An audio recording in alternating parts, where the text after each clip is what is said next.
Tahukah anda SIM card ni boleh buat duit? Ramai yang nak tahu kan, kenapa SIM card ni boleh buat duit, macam mana nak buat duit. Sebenarnya SIM card ini boleh buat duit. Sebab itulah saya nak buat SIM card ini. Sebab apa? Dia boleh bagi saya data, call, dan juga dia boleh buat saya cari duit lebih.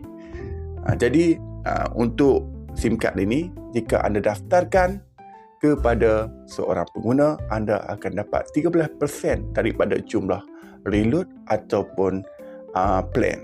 Jadi dekat sini, jika RM35, anda akan dapat RM4.55. Betul? Jadi kalau kata 10 orang yang pakai SIM card ini di bawah anjuran anda akan dapat RM45.50.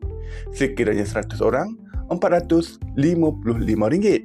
Sekiranya 1,000 orang, anda akan dapat RM4,550. Bayangkan, dalam pengguna dalam Malaysia ni ada 50 juta orang lebih yang menggunakan SIM card.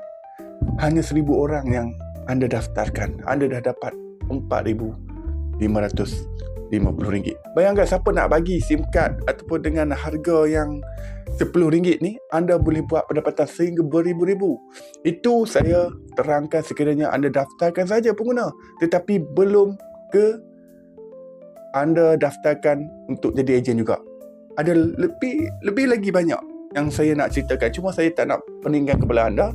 13% pun cukup banyak untuk anda buat pendapatan.